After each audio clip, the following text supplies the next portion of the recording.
Welcome to Insider Internet Success. In this episode, we're going to be talking about how to become a master networker. We're going to talk a little bit about the key things that hold me back from networking when I get out to the groups out there and when I speak to people. So what is it that holds me back? What is it that holds you back? We're going to banish those doubts. And then what we're also going to do is get in and talk a little bit about the key principles or the key laws when they come to networking. What do you need to do right to get the most out of your networking, to get more leads, to get more sales, to get more revenue, and to get more profits? And I'm very fortunate this afternoon that I'm joined here by one of my good friends, and he's going to tell us a little bit about networking. He's been all around he's been all around the world. He's been to Sydney, he's spoken to audiences about networking. He's told them his philosophies. He's going to give us his case studies, and he's going to teach us a few principles in a very light, informal conversation about how we can become master networkers.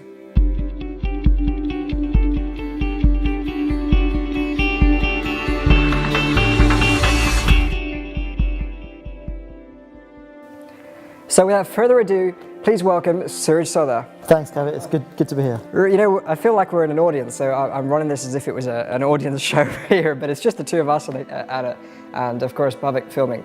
But anyway, so welcome. Tell us a little bit about yourself. Let's get into it. Maybe let's talk a little bit about where you've come from, how you got into networking, and where you're heading. Well, my background actually is in the legal profession, so all very corporate, very academic. When I qualified following my law degree in 2006, 2007, I worked in corporate law in London for about just under 2 years. And I enjoyed it, and I was good at my job.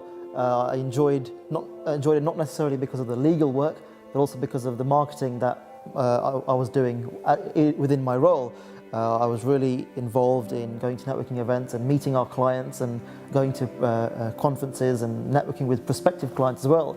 And I really enjoyed that part of the job in the legal profession, and so much so that I was actually enjoying that more than the actual legal work that I was doing.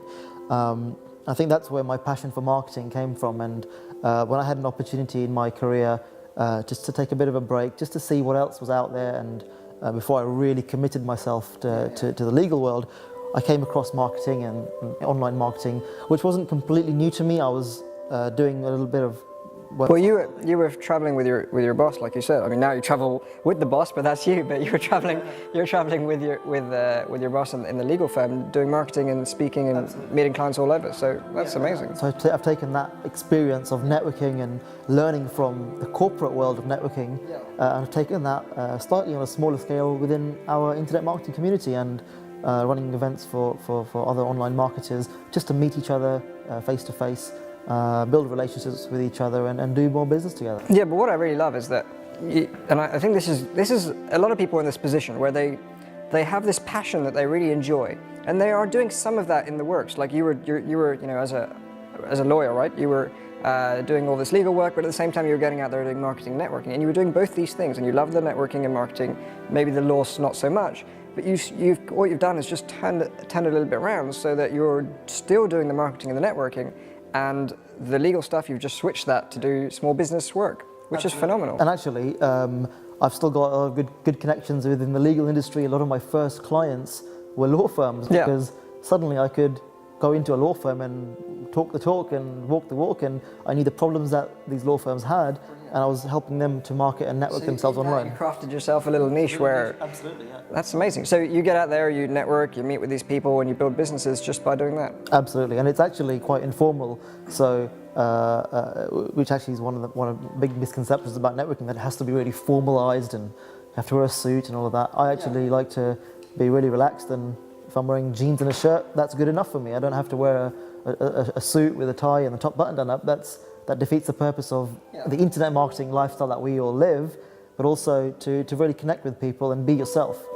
Because of the lifestyle that we get to lead, because of the internet, we could just be, I mean, ultimately we're networking all the time if we do it correctly, right? I mean, I'll tell you about myself.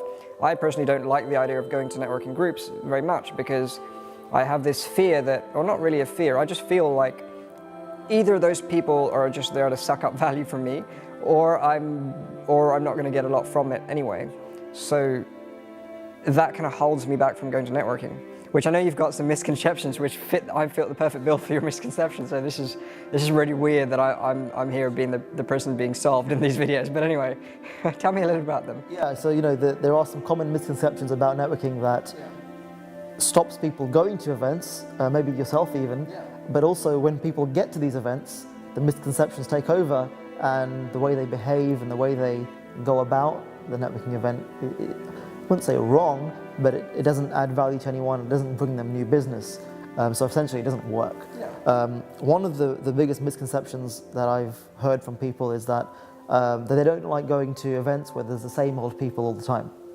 And actually I think I'd like to flip that around and flip it on its head, because if I go to a networking event and there's a group of people that I see quite regularly, as well as a new crowd of people as well, with the people I see regularly, or the same old people, I'm going to be building relationships with them all the time. Every single time I see them, we're going to be engaging more, we're going to be bonding more. I'm going to say, hey, how was the event you talked about last time? How did that go? How's it going? How's the business since we last spoke? So you're building relationships with these people. And it's not always just about business. You become friends with these people because you see them regularly, and ultimately they become your best clients, as well as your best referrers of business, because they know you, they like you, they trust you. Whereas someone who you meet once or twice over 6 months is unlikely to recommend you to all of their network and their contacts. Whereas someone who you've seen over and over again, you build relationships with them, they trust you more, and it gives you more of an opportunity to build that trust and build your authority with them. So that first misconception is that you need to go to networking events where there's new people every single time. Do you have to go to a place where you're going to meet the same people again? And that's what you've just answered. But I think the other thing is that, like, if I go to a networking meeting and I feel like I'm not getting a result from that meeting there and then, I kind of feel like, okay, I don't want to go again, or I don't think that it's worth going to that meeting because I don't know what's going to happen. But probably because I'm looking at it from the point of, I need the result there and then. Whereas what you're saying is look at it long term, spend a few months, build that relationship, which is what the internet really right now is all about: engagement, interaction, getting people building their relationships. But you're saying do that on an offline basis. Yeah, absolutely. And actually that brings me on to the second common misconception, is that people think when they go to a networking event that the people in the room are who they're selling to, and that's only who they're selling to. So if they don't come out of the networking event with a sale or with money in the bank, as it were, then it was a failure of an event. It wasn't successful. Networking doesn't work. They're never going to go to it again. Actually, what I would say to that is, and this is a concept I learned from my networking through an organization called For Networking, was that you're not selling to the room anyway. You're selling through the room. You're not selling to the room, you're selling through the room. Yeah, so just to make sense of that, let's say you're at a networking event with 20 or 25 people, which is probably the average amount of people you get at a normal business networking event. You're not necessarily selling to those 25 people, you're selling through those 25 people to their network. Otherwise, you're almost sabotaging, you're self-sabotaging if you're only marketing to 25 people. Actually, you're marketing through them to all the people that they know. And that suddenly that number goes to thousands of people within their network, both online and offline. Because if you build relationships with those 20, 25 people, and they trust you, they like you, and they know you very well, and they know what you do, and they know the value you can add to other people's businesses, whether or not they never become a client of yours or not, they're going to be raving fans of yours. They're going to be walking ambassadors of you, referring you to other people. So you're networking through them rather than just to them. So you're using those, so actually I guess what you should do, the purpose of going to the networking meeting is to actually sit with those people, tell them a little bit about what you do, so that they can go out there and sell, and not for you to sell to those people. Absolutely. And it's not always just about going around telling all these people what you do. Because can I share another misconception with you? Oh, haven't I? People don't care what you do. And that's a very blunt thing for me to say. But really, people don't care. They don't care what you do because it's not about you. All they care is what you can do to help them, or how you can help them. Whether it's your services or someone else's services. And you see this all the time at networking events, you know, oh hello, my name is so-and-so, what do you do? Oh, I do this, what do you do? And it's so fake, no one cares what each other does, all they care about is what's in it for them. So you've got to almost play to that to an extent. Of course you've got to tell people, educate people what you do, but that whole question where you see at networking events, what do you do? Oh, I'm an internet marketer. It's really important to me, but to the other person that means nothing. So it's about getting to know them as a person. It's not just about finding out what your business is and what you sell. Yeah. It's about knowing them as a person. What do they like? What do they don't like? What makes them angry? What makes them happy? Where do they live? Just getting to know them. Do you have any mutual friends, any mutual contacts that you can use as an icebreaker? That's what I mean. It's about being personable. Yeah, I mean, because I know I go, when I've been to workshops or conferences or all kinds of networking opportunities, somebody will come up to me and say, "Great to meet you. What do you do?" And I'll explain what I do. And then the conversation continues where I'll basically say, "This is what I do, what do you do?" And they'll explain what they do. And then after that, it kind of fizzles out if it's not done very well. Now, I know how to start the conversation and direct it, so I've got some experience with that, which is great. But usually, that's where it just fizzles out, which is what you're saying. Absolutely. How does somebody who's an internet marketer, so they've got a product, maybe they're selling an ebook for $47 or a DVD program or whatever it is, maybe they're doing affiliate marketing. How do they use networking? Because if you're going to a networking meeting and you're meeting somebody and that lead, that person that you connect goes on and sells for you something, I understand if it's $2,000, $3,000, pounds, whatever, that's probably worth it because it's a lot of money. But what if it's just $47? Who do you look for? How do you know who to look for? Well, that's another thing I want to touch on is don't look at people with pound signs or dollar signs above their head. Okay. It's not about, right, well, I can make $47 of this guy, but I can sell a $2,000 course to this guy, so let me focus my efforts on him or her just because I can yield more of more money from that person. When actually, somebody who you can impress with a $47 product may have a database of 20,000 people they want to market you to as well. Right. Whereas this person may only turn out to be a one-off sale. Right. So never look at it like that to see where you can make the most money. The networking is not a sales event. You're not going there to pitch or ask for investment or anything like that. You're going there just to meet people and build relationships off the back of that. So it doesn't matter actually what you're selling, whether it's a product, a service, within our community, SEO services, coaching, mentoring, whatever it might be. It doesn't actually matter what you're selling because it all boils down to the relationship. If there's two photographers in the room or two internet marketers in the room, both doing pretty much the same thing, who's going to get the sale? The one that has better relationships with. Absolutely, yeah. Absolutely. Yeah. So ultimately, it doesn't boil down to what you're selling. Yeah. I mean, sure, there's a place for that, and that has to add value and solve a problem. But as long as what you're selling is top value. Absolutely, it's the person. People buy from people. That's I guess the long and short of it. Yeah. They don't buy it because you've got a nice logo or a fancy ebook cover. It's because they like you as a person. They trust you. And this is like online and offline. Oh yeah, when I say networking, you can take it to mean online, offline, whatever you want. Or LinkedIn, whatever, or going to meetings. Do you recommend though that if I'm sure like a lot of people watching this are going to be on Facebook or going to be on Twitter or LinkedIn, and if not, they should be. But do you also recommend for even people like me, for example, that I'm selling a DVD for musicians on how to get more gigs, and it costs $67 and it sells a lot. Is it worthwhile for me to go to a meeting? How often should I go? What kind of thing? Of course, again, like I said, it doesn't matter what you're selling because you never know who's in the room. And I guess that's my third biggest misconception is that you never know who's in the room. So let's say you're talking to a room full of professional services people, lawyers, accountants, whatever. Yeah. And you think, well, I'm selling a DVD for musicians, but how do you know that the accountant isn't an accountant for the music industry, or he's got contacts within the music industry, or some of his clients are musicians or they run a band, or someone who is a web designer hasn't just done a website for a new band. So you never know who's in the room and who they know. I guess that's a big mistake people make is they think, well, there's no one here who could be my client. And that's not what it's about. It's not about just going there to flog your stuff. It's about going there to build relationships and network through these people. They say that there's an old saying in the networking circles that an accountant is the best person to network with because they've generally got clients under every single industry most of the time, and it's easy for them to refer because everyone trusts their accountant. Yeah, exactly. And they have this entire book of businesses that you can market to. But the thing is, though, if you're doing networking and you're going to a meeting and you're going to a meeting and you're going to a meeting, and how do you measure like whether it's being worthwhile and whether you generate some success from it? Well, the obvious way of measuring successful networking is how many clients you get out of it, and but that shouldn't necessarily be the only measure of success or the only metric that you measure, and it's not going to happen overnight like that. You're not going to get clients straight away because it takes some time to build some trust. I would say one way I measure it is how many people are talking about me online after a networking event.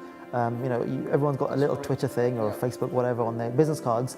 So I always try and follow up with people on Twitter, if they're on Twitter, or publicly on LinkedIn, and get some engagement going there. And the more I can engage with people online who I've met offline, that for me also is a measure of success, because then I've added to my network, both online and offline, who can then share my content. And what I always find, actually, you mentioned about a $47 or £47 ebook, I always find that when I've been to a networking event and I've added value to people, I haven't just gone and sold to people and said buy my course or buy my DVD. Within a few hours of going to a networking event, I've always got a massive spike in my opt-ins, even for a free ebook. Because And not just from the people there? From the people there, Okay, yeah. but also random people. Because what happens is, those people who like you and you haven't tried to just flog them something, they usually go and check you out online, or they'll Google you, or they'll go to your website on your business card. That's on your business card, and then that's where our internet marketing skills come in to have your call to action on your website, get them into your sales funnel, which we'll talk about a little bit later on. But also they'll then tweet about it and say, just glad to meet so and so. Check out his website here. And on my opt-in page, on the thank you page, I've got a box there with a pre-filled tweet. All they have to do is click on OK, and that will send a tweet from their account, essentially saying, just downloaded Suraj's ebook. It's a great ebook. Check it out. Here's the link. So suddenly it opens up to their network. So I know that when I go to a networking event, I can expect a spike in opt-ins. So you measure your success of networking by, number one, how many people are talking about you after the event online, and number two, how many clients you generate within, let's say, 6 months of the thing.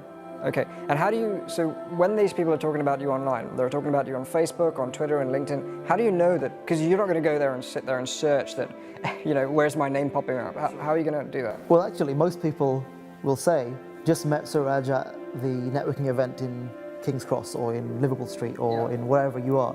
So you sort of know where you met them. And this is the other thing. When you go to a networking event, it's not about going and trying to speak to every single person there.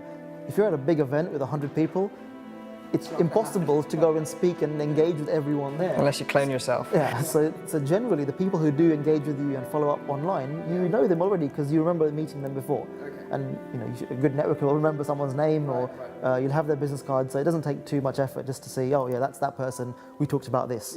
But you can always go to search.twitter.com and type in your name and see how many people have written about you or whatever. Exactly. And people tag you in the tweets, or if you follow your hashtag, if you've got a Google alert set up or something along those lines, you can generally monitor if someone doesn't tag. And there's so many tools available now, Kavit, where you can track your name even if someone doesn't actually tag you in a tweet or a Facebook message. There's a side note there.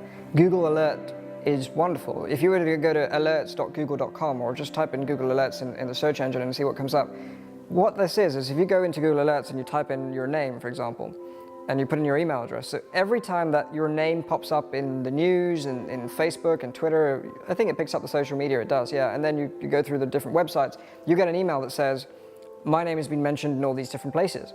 Or if, let's say, you're writing about dogs, and you wanted to check what's in the news about dogs so you could relate that to your blog post. If you just type in dogs or dog training or whatever it is you're interested in, that will come up in your email to say these are the different places that this has been mentioned, go and have a look. So now you're completely abreast of what's going on, and therefore you can stay up to date, which is, I use it a lot. I think it's a wonderful tool to stay up to date with the content that you're looking at. Absolutely. Tell me a little bit about these principles, but before we get into the principles, so let's just recap very quickly. We measure our success by the number of clients. We measure our success by the activity in social media. And I guess also the people who want to then follow up with you. If you come away from an event and you've got 50% of the room within a week or so sending you an email saying, hey, I know we only got to chat briefly, but can we just meet up for a coffee? Can I buy you a coffee or something? I really want to know more about how you can help me. That's a great success, where someone's coming to you and saying, hey, help me. Absolutely. Give me some more. It's the ultimate compliment. They're sending you an email to say, let's meet up or let's discuss this. Yeah, absolutely. And you get loads of free lunches. Do you find that people, connect you with other people as well? And that, I should have said, actually, that's also another great measure of success, because you're not necessarily selling to the people in the room. If they refer you to somebody else, because not everyone is going to be our client. We can't be that egotistical that we can serve everyone in every single business in the whole world. Someone who we can't serve, you've either got to walk away from it or ask for a referral. And that happens a lot of the time. People who I can't help as clients because I've got no expertise in helping them, they'll usually say, well, look, there's nothing we can do together, but I know someone who really needs your help. Yeah. And they're more than happy to almost replace themselves with someone that they know. And that's networking through the room. They would never, ever refer you to someone else, one of their contacts, one of their clients, if they thought you were a bit of a cowboy. Yeah. So if you came and said, I can make you £1 million, they're not going to go ahead and refund you if you come, And like you even said, if with you the can scam. make them £1 million, Yeah. you've got to go at it with a different angle, Yeah. Absolutely. Part of this is that obviously you've had some incredible success with networking. How do you when you go to a networking meeting, how do you be more proactive so that you can get them, because like you said, if you add value to these people, they're going to go and add value to their friends by connecting you. So how do you be more proactive yourself so that you can give them material or help them to get out there, or be more proactive so that they respond and connect with people? Well, I think this is a good time to go into my 7 principles or 7 key principles to be a better networker and be a successful networker. So if you're watching this, you should be taking notes in some shape or form, because this stuff is gold. Sure. So the first principle of successful networking is to make sure that your pitch is perfect. So essentially what I mean by that is, at most networking events, and this may be a little bit different for the online networking, but for the offline side of things, you usually get 60 seconds or 40 seconds or something along those lines to stand up in front of everyone and say what you do, who you are, and how you can help people. And that's the first impression that people are going to get of you, so you want to make it a good one. If you can get some public speaking training or some sort of mentoring from someone who knows how to sell from stage or sell in public, then that's a good idea. But also you got to remember, on the other side, you can't sell all your stuff in 60 seconds, so don't try to. I see this all over the world. I was networking in Sydney recently, I was networking in Dubai at a BNI meeting there, and in the UK, all over the UK as well. I see it so often, and it's So sad what, somebody to see. stands up and says, And they say, this is what I do. No, but they try and sell in that 60 seconds. Oh, really? Like, you've got to be either the world's best salesperson to convey all of your value in less than a minute after introducing your name, because if you can convey all your value in 30 seconds, there may not be that much value that you can help with people. Exactly. Because I for sure cannot, I don't even try to convey all of my value, because if I can fit it into 30 seconds, then I need to do something else.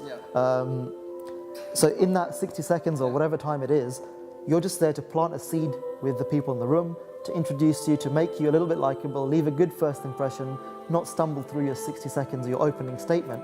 And essentially, it should be like your elevator pitch. Right. So if people don't know what an elevator pitch is, if you imagine stepping into an elevator on the 6th floor with somebody and they say to you, "Hey, so how can you help me?" By the time that elevator hits the ground floor, you should be able to explain in a nutshell what you can do for them to say, right, here's my business card, come and talk to me. Yeah, but they don't usually ask, how can you help me? They usually say, what do you do? And you need to turn it around and say, well, instead of what I do, here's how I can help you. Absolutely. Because again, people don't care what you do. All they care is how you can help them. And there's a slight difference there. Absolutely. So that first principle is get your 60 seconds right, make sure it's correct, and What would you put in those 60 seconds? well, the formula that I would follow for that is essentially introduce yourself. So what your name is, what your business name is. I don't always say what my business name is. I usually just say, hi, my name is Suraj, and I help business owners just like you to make more money online, to automate parts of your business, and to generate more leads through the internet.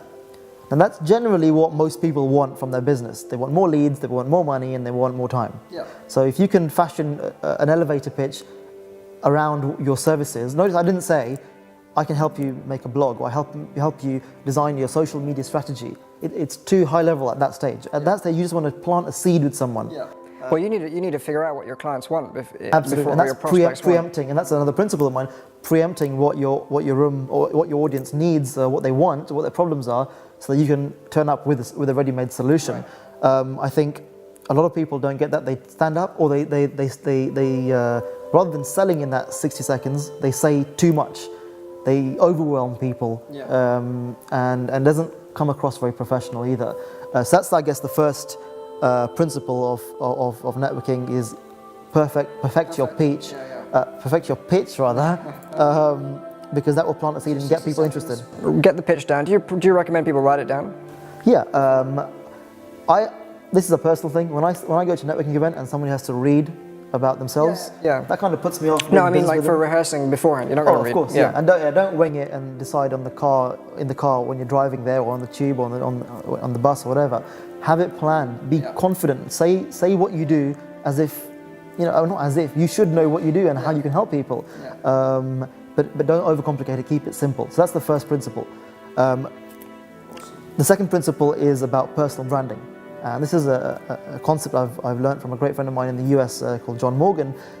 Personal branding is not necessarily your logo or your banner stand or your flyers or your business cards. It's your personal branding is you, Right. your personality, your charisma, how you come across, your impression, the impression you give off to people. And that's what people buy from, because people still buy from people rather than, they don't buy from a logo. They don't buy from you because you've got a fancy packaging of your product. I say that personal branding is much better than business branding. Absolutely, And absolutely. Business branding, people don't buy based on businesses anymore. They just buy behind who's behind that business. And if you look Especially at, when it comes to small businesses like ours. absolutely, but even if you scale up and look at major businesses like Apple or Virgin, people follow the founders and the CEOs of these companies as if they're celebrities. They're not celebrities, they're just business people. But they've got brilliant personal branding. With Richard Branson, we don't even need to go into that. You can say so many things about him that he does that are not business related, but you like that about him because you like his personality and it connects with you, so you're happy to buy from him. Same with Apple, same with lots of companies out there. Whereas those companies that don't have a public or a personal brand to the company generally never grow as big as the companies we just mentioned. Yeah. So personal branding is really important. You mean like the person's got to be fun and creative and bubbly, or not necessarily just those traits, but you've got to be personable with people. You can't just turn up to a party and stand in the corner and drink your own If you're drink. the person going to a networking event just trying to sell your stuff to someone, no one's going to gravitate towards you. No one's going to really want to network with you or pass referrals to you. And again, using your personal brand is things like sharing testimonials, sharing success stories. Take a client with you to a networking event, and when they stand up, say they can give you a little testimonial. That's the ultimate endorsement, really, from an existing client. So that's the second. Before we move on to the third one, how do you be personable if you're not somebody who just wants to sit behind the computer and build a business? Because there are people like that. Of course there are. There are people that just prefer to just work on YouTube videos and build websites. Which is fine. There's different types of people, but to really grow your business in the offline world, to get clients from the offline world who are never going to find you online, not because your SEO is rubbish, but because they're not looking for suppliers online. They're still looking for suppliers by going networking. You're going to miss out on that entire market, and it's something I like to think that I've done really well, because no other internet marketer, I very rarely see internet marketers at offline networking events. So guess what? I'm the only one there, and I'm the only one supplying internet marketing services to these big businesses, because a corporate company is not going to say, right, let me Google Suraj and find out what he does, and then because they don't know who Suraj is. Pay on PayPal online. That doesn't work with the corporate world. They don't pay on PayPal online for consulting services or coaching, right? They want it's a different way of doing business with them. So they're offline. If I'm the only person selling internet marketing services and coaching and what have you to the offline world there, because all the other internet marketers are just YouTubing, which again, there's a place for that, then I'm going to clean up that market. Absolutely, but it's the same. It's not just because you're doing internet marketing services. It could be somebody who's a weight loss expert, a photography. There's all these people that are trying so hard to use the internet to build their businesses because they feel the internet is the place to be, and it is the place to be, but they're missing out on this massive gap. Yeah, there's still humans out there who buy offline as well. The internet is great, like you said, but there's more to it than that. So personal branding, making sure people like you, is the second key principle. Excellent. The third principle actually is a bit of an extended principle. It's about what I call being a go-giver. And I've sort of nicked that term from a book that we both actually really like. The Go-Giver by Bob Berg and John David Mann. A little story about a powerful business idea. This book, I really like this book. I use the principles in this book, what they call the 5 laws of stratospheric success, in my business and in my networking. And you can learn about those laws when you read the book. And I really recommend you buy the book on Amazon or eBay or wherever you get the book, because it epitomizes how you should run a business to get more clients. And I love it. And the 5 laws, just to run through them briefly, the law of value, which essentially says that you should give more value to someone than you charge them for, to make them a long-standing client and to attract new clients. The law of compensation, which means your income is determined by how many people you serve and how well you serve them. And that brings us into the whole internet marketing thing, because you can serve more people using the internet. You can leverage the internet, leverage tools like webinars and social media to serve more people. The third law of stratospheric success is the law of influence, which talks about how you build your influence over others by how abundantly you place other people's interests first.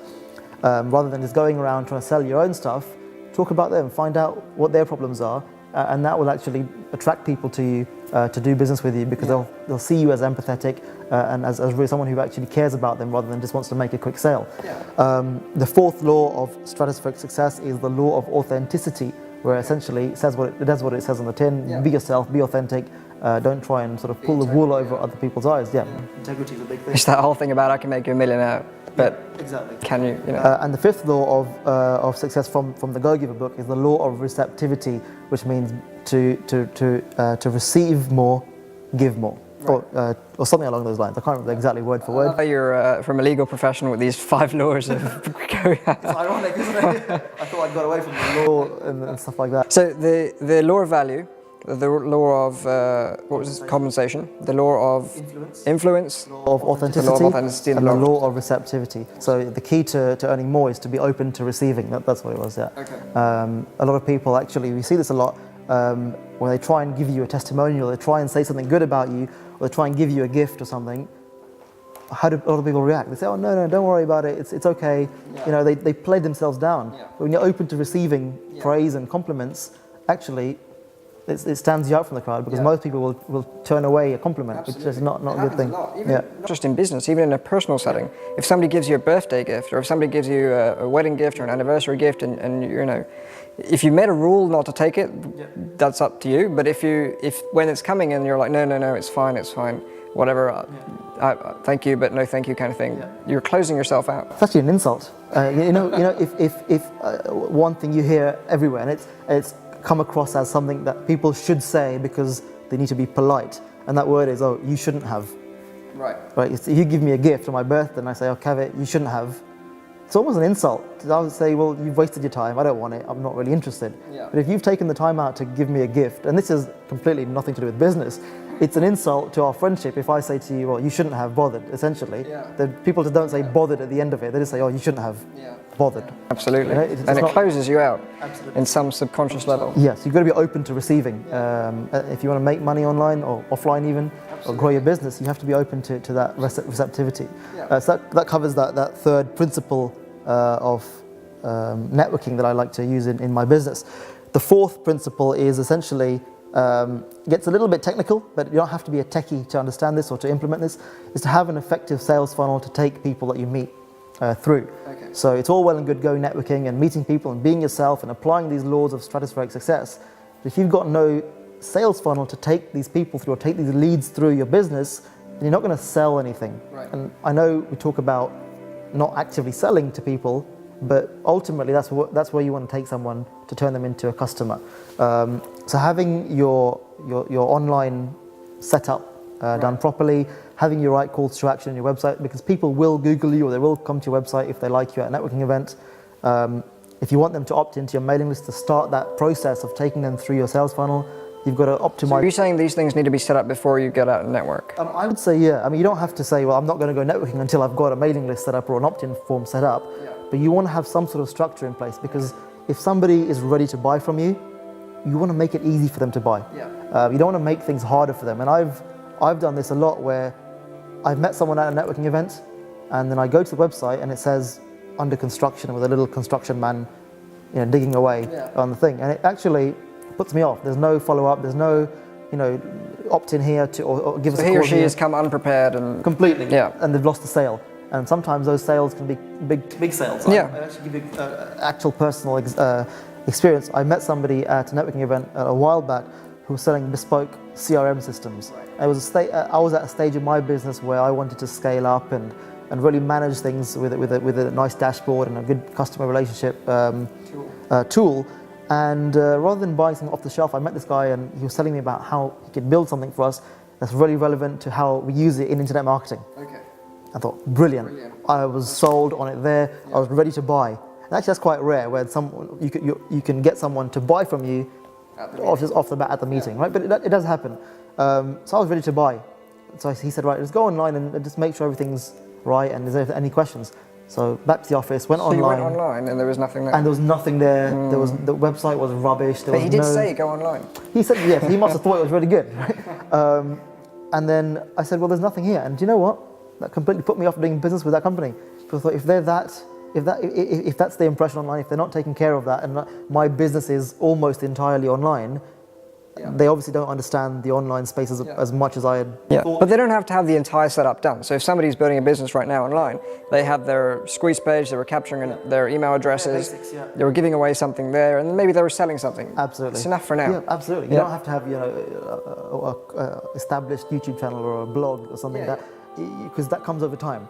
But at the bare minimum, you have to have something there for people to follow up with you on. Even if it's just, here's my website, this is what I'm doing, here's how I can help you, here are my contact details. Exactly. Especially if most people have their business card on their web address on their business card. And I've also had this where I type in the web address and the domain's expired, or it doesn't add any value to me, it doesn't come across as professional.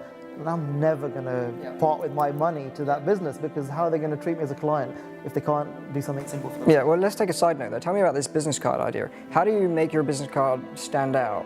What do you put on there so that it not just to people, people just don't like it, but they actually read it and they go away and do something with it? Well, that's the thing. I actually have a strong call to action on my business card, which most people don't. And you have to make it quite subtle. It doesn't have to be too obvious. But rather than just have the plain details, how to contact you, what your name is, your logo and your business name, which most people have, and that business card, that type of business card generally ends up in a drawer somewhere, or in the bin eventually, or gets shredded. Exactly. Whereas my business card has a call to action on it, so it ends up on the desk, where they've got to action something on that card. Essentially, it's to get a free ebook or something for free. So you're offering something for free. People can go out there and check it out. Absolutely, and that leads them to a specific squeeze page which tracks leads from my business card. So that way, on my stats on my dashboard, I can see how many people opted in based on my business card call to action, as opposed to finding me online. Business card specifically. Yeah, here's a specific URL. Yeah, roughly, if you go to a meeting and you give 25 business cards out, how many of those people actually end up getting?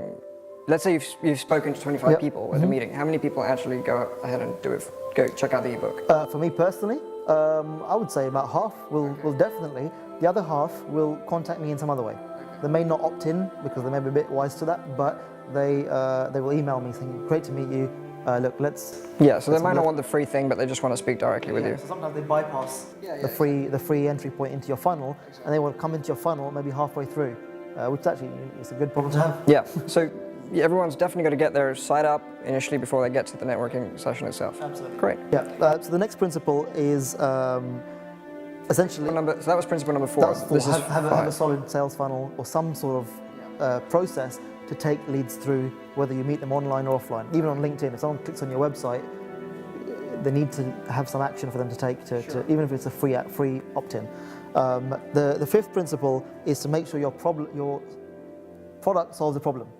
Make sure your product solves a problem, yeah. And this is what we touched on earlier. If you can preempt the problems that your market will have, or the type of people you're networking with. So if you know you're going to be networking with people who generally run a business from home, either online or some small product that they ship from home, you have to try and research and preempt the kinds of problems that they're going to have. Maybe it's something like inventory tracking or managing their mailing list, or whatever within the remit of your services. If you preempt that, when you stand up and tell people the problem that you solve, it's going to just make them. How do you figure that out? Comes from research. Comes from just being a little bit savvy with your market, knowing your audience, knowing your clients. I think if you are really passionate about your business and your industry, you generally should know what products what problems are within your industry. When my clients are doing market research, I ask them this one question: what is the number one challenge that they face with this? So, for example, musicians, what is the number one challenge they face with getting gigs? Or business owners, what is the number one most pressing challenge that they face with building a business? Because if I know those challenges, then I can make sure my product matches that. Exactly, and that kind of information is almost openly available online, just by reading people's blogs, following people on Twitter, following your kind just of asking audience. them on Twitter and Facebook. Go to forums. Forums is actually one of my favorite ways of doing market research, whether it's for my business of my services business or as an affiliate, which is my whole passive income side of things for internet marketing. I'll go to forums within a certain niche and just spend like an hour just reading random posts and reading the most popular posts. And usually those most popular posts are always talking about a problem within that space. So guess what kind of affiliate product I'm going to go and find the solution to that problem, right? So making sure not only are you taking people through your sales funnel effectively, but you're giving them the right solutions to the problems that they have. And if you can preempt those problems, you're standing out way ahead already. So then my last two principles, number 6 and 7, is essentially being authentic, being yourself, giving people, or having integrity in your products. Don't sell a dud solution because the word spread. Which relates to the previous one anyway. So number 1, make sure your product solves something. Exactly. Number 2, make sure it's and have the right intentions to selling this product. If you promise support, lifetime support, make sure you can deliver your lifetime support. If you help with coaching, make sure you really want your client to succeed. I see a lot of people suddenly, waking up in the morning and says, right, today I'm a coach and I'm going to go and sell coaching to people because it's the in thing to do and it's very fashionable to be a coach nowadays. And everyone wants coaching and mentoring, but they don't have a vested interest in the client's success. They do it for the money, not for the success. They go through a formula. They don't really get to know the client, which actually is a shame. Well, coaching is a very personal thing. You need to know your client.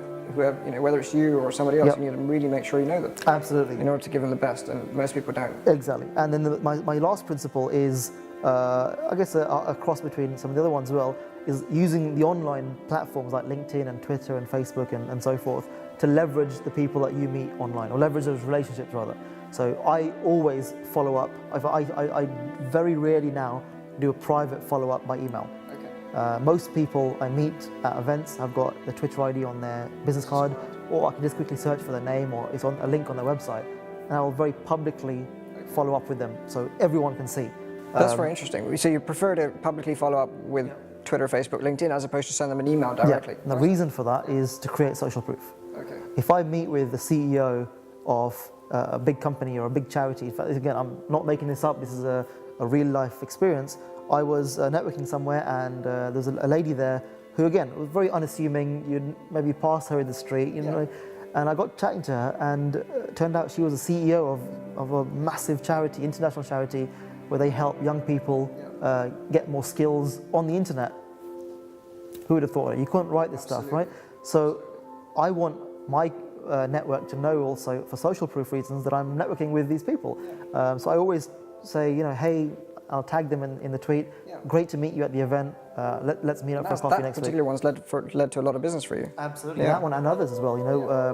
I was referred to someone from a very small event just by following these principles, being myself, not being overly a pushy salesperson or anything, giving good value first before I charged anyone for anything.